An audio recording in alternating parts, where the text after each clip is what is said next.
Vamos falar hoje da vida depois da pandemia. Sejam bem-vindos a mais um Política Impura na Rádio Transforma, pedindo-lhes, como sempre, que partilhem, coloquem gosto, subscrevam o canal e ouçam este programa até ao fim. Uma lúcida análise sobre os acontecimentos políticos com Henrique Prior.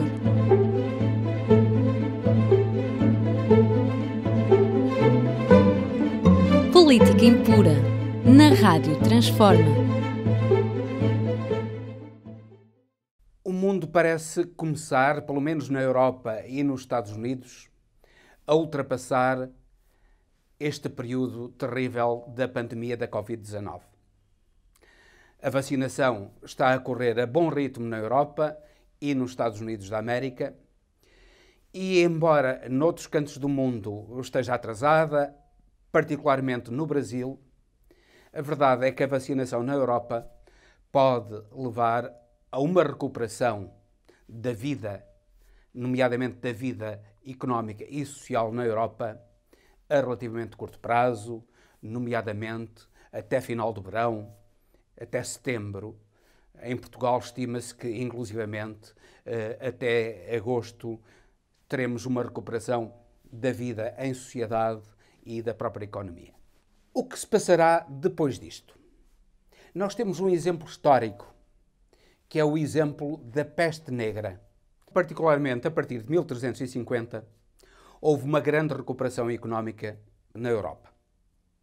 E essa recuperação económica deveu-se, em grande parte, ao facto de ter havido um aumento enorme de salários. E esse aumento enorme de salários deveu-se ao seguinte: é que na Europa existiam cerca de 75 milhões de pessoas. Desses 75 milhões, morreram 25 milhões. E os que morreram eram, sobretudo, os mais frágeis e os mais idosos. A população mais jovem, que permaneceu, podia trabalhar. Mas como era pouca, em pouca quantidade, aquilo que sucedeu foi que o custo da mão de obra subiu imenso na Europa nesse período. E como o custo da mão de obra subiu, quem ficou podia ganhar mais. E podendo ganhar mais, como passou a ganhar, pôde consumir mais. E isso fez com que a Europa, que consumia, por exemplo, têxteis vindos do Egito, vindos do Cáucaso, vindos até da China, passou ela própria a produzir os seus têxteis.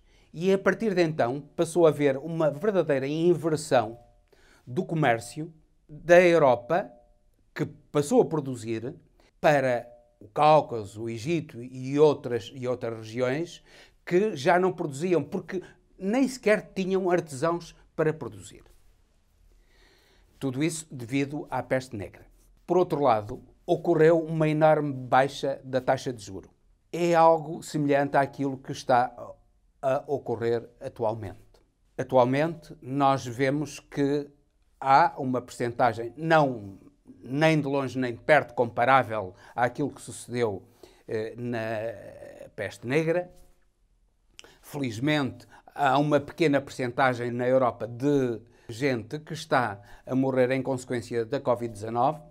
Essa percentagem é muito maior noutros países, nomeadamente no Brasil, onde, por falta de assistência, há gente de todas as idades a morrer, não só idosos, mas também jovens, gente capaz, gente com alta formação e que era essencial para o desenvolvimento do país. O Brasil é um caso especial, é um caso em que o darwinismo social promovido pelo Bolsonaro está a provocar a dizimação não só dos mais idosos, mas também dos mais jovens e, sobretudo, nas casa dos 50 anos, altura em que as pessoas tinham saber e grande capacidade de trabalho. Na Europa, isso não está a suceder tanto. Os países europeus têm conseguido controlar a pandemia e os mais jovens têm sido razoavelmente poupados, embora também tenham sofrido com a pandemia, têm sido razoavelmente poupados. Claro que há aqui um problema completamente diferente daquilo que sucedeu na Idade Média em consequência da peste negra. É que não há escassez de mão de obra. Ao contrário daquilo que sucedeu na Idade Média, não há escassez de mão de obra.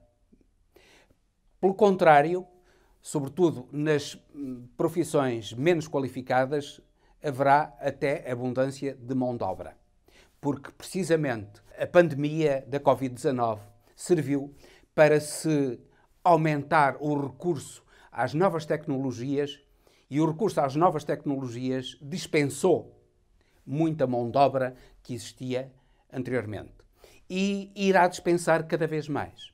Mas uma coisa é importante, é que a experiência medieval diz-nos que a recuperação será mais forte se houver um aumento de salários. E na Europa, e sobretudo nos Estados Unidos, em que o governo americano tem distribuído dinheiro para a população, não só entrega dinheiro às empresas, mas entrega dinheiro aos próprios cidadãos para enfrentarem os problemas económicos em consequência da Covid-19, o que não está a suceder na Europa, infelizmente, nem está a suceder no Brasil, muito menos no Brasil. E essa entrega de dinheiro nos Estados Unidos aos cidadãos irá aumentar o poder de compra e irá aumentar também a capacidade produtiva em consequência disso. A Europa, que antes se tinha afastado da produção, que tinha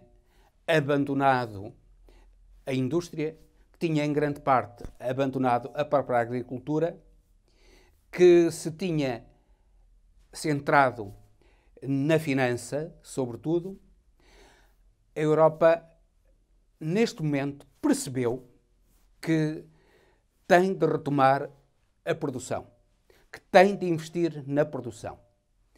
E tem que fazer aquilo que sucedeu também na Idade Média, que, no fundo, foi um crescimento da manufatura e, portanto, da produção.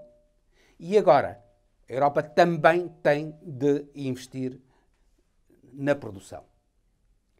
Parece que já se terá percebido isso e, em breve, a Europa irá recuperar um tipo de produção de bens que anteriormente tinham sido deslocalizados para a China e para a Índia e para outros países em ascensão económica. Por outro lado, a Europa tem a grande vantagem de ser, digamos assim, o museu do mundo.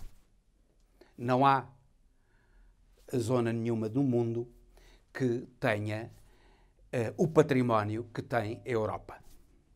Costuma dizer-se que só Florença tem mais património que toda a China. Ora, esse património irá ser uma atração muito grande para a classe média chinesa que está em ascensão. A classe média chinesa, neste momento, já atinge cerca de 450 milhões de habitantes. Isto é, mais do dobro de toda a população do Brasil. No Brasil, a generalidade da população vive na miséria. Mas na China, tão criticada pelo Brasil, a classe média é composta por mais do dobro da população brasileira.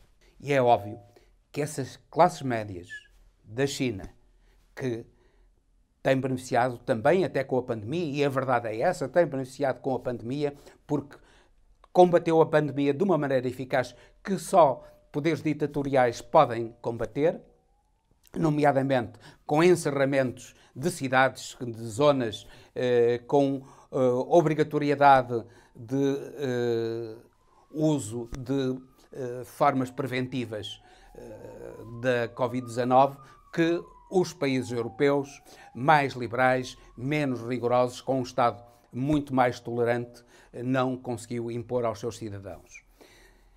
Ora, quando a Europa puder abrir-se ao mundo em consequência da diminuição dos casos de pandemia, Certamente que os chineses virão aqui também, já estavam a vir e virão ainda em muito maior quantidade e, portanto, as receitas europeias, através do turismo, irão crescer enormemente. Esperamos que, relativamente às taxas de juro, elas se mantenham também baixas.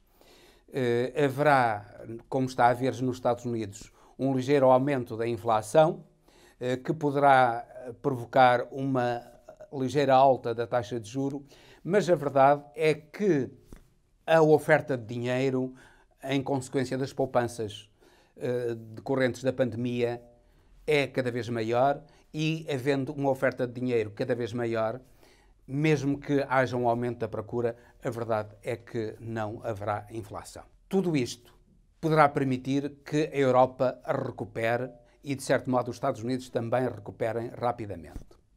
Já não será assim no Brasil, porque o Brasil, com o darwinismo social do seu presidente, não só lançou o país na morte e na miséria, mas precisamente porque foram dizimadas mesmo as pessoas que tinham capacidade de trabalho, que tinham conhecimento, que tinham o saber. Essas pessoas que estavam na casa dos 50, que muitas delas foram dizimadas, o Brasil ultrapassará certamente, não muito longe deste mês de maio, ultrapassará os 500 mil mortos por Covid-19. Será o país com maior percentagem de mortos relativamente à população. O Brasil não irá recuperar tão cedo, porque a dimensão em que a Covid-19 apanhou o Brasil foi muito maior do que na Europa ou nos Estados Unidos da América. A não ser que haja uma mudança de orientação política no Brasil que se espera. Se houver uma mudança de orientação política no Brasil, se não persistir o darwinismo social de Bolsonaro, se não persistir o esmagamento das classes médias e das classes mais baixas por um restrito número de detentores do poder económico, nomeadamente do poder financeiro, se isso não acontecer, se houver um governo que atente mais na justiça social, que combata as enormes desigualdades, que invista na saúde, que invista na educação, que invista na alimentação e na habitação, se houver esse governo, como poderá haver no Brasil, porque há gente no Brasil capaz de o fazer, se isso acontecer, se Bolsonaro e a sua gente for afastada do poder, o Brasil ainda tem uma resta de esperança. E essa resta de esperança, portanto, não será só na Europa e nos Estados Unidos, será também no continente sul-americano. E com esta manifestação de esperança, despeço-me com amizade até ao próximo Política Impura, pedindo-lhes que partilhem, que subscrevam o canal e coloquem gosto.